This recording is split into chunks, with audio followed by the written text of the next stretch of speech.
তো হ্যালো বন্ধুরা, আরেকটি নতুন ভিডিও নিয়ে চলে এলাম। তো আজকে আমি যাচ্ছি ছানুয়া, কতুলপুর থেকে 8-9 কিলোমিটার হবে। তো ছানুয়ায় আজ চণ্ডী মায়ের পুজো। তো ওখানে আছে বাবা মহাবাবু সাউন্ড আর আছে মা রক্ষাকালী সাউন্ড। তো দুজনের মুখামুখি কম্পিটিশন হচ্ছে, আর এই কম্পিটিশনটা চণ্ডী মায়ের পুজো উপলক্ষে হচ্ছে।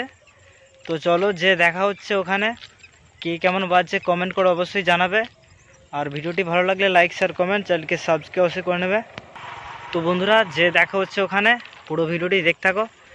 আর দেখতে পাচ্ছ ছানুয়া যাওয়ার আগে কত সুন্দর একটা জায়গা দেখতে পেলাম, তাই এখানে ভিডিওটা করলাম। দেখতে পাচ্ছ পুরো ফাঁকা, একদম চারিদিকটা পুরো ফাঁকা। আর এখান থেকে একটুখানি যেতে হবে, তাহলেই চলে যাব ছানুয়া। তো এখান থেকে 4-5 কিলোমিটার হবে। তো যে দেখা হচ্ছে বন্ধুরা, দেখতে থাকো পুরো ভিডিওটি। ভালো লাগলে লাইক শেয়ার কমেন্ট অবশ্যই করে দেবে, চ্যানেলকে সাবস্ক্রাইব অবশ্যই করে দেবে। তো চলো যে দেখা হচ্ছে, দেখতে থাকো পুরো ভিডিওটি। তো বন্ধুরা আমি এখন চলে এসেছি ছানুয়া চণ্ডী মায়ের মন্দিরের সামনে।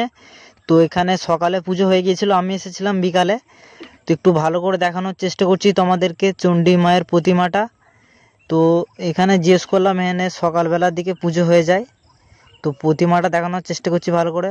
মা তুমিও ভালো থেকো, সবাইকে ভালো রেখো।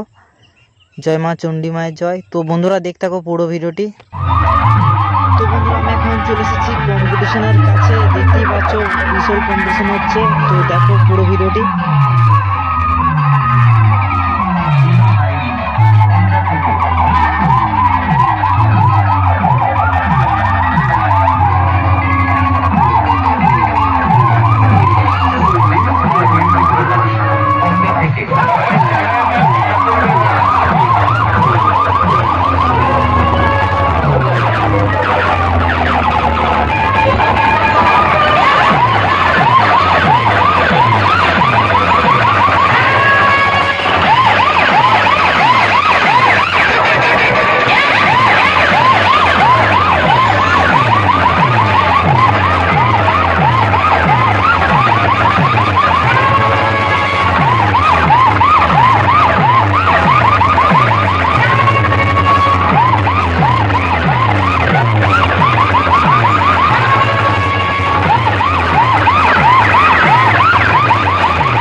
सेंटर का नाम सुनकर लोगों की सांसें थर-थर कांपने लगेंगी।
पैसा तो आज का बैल है, इसलिए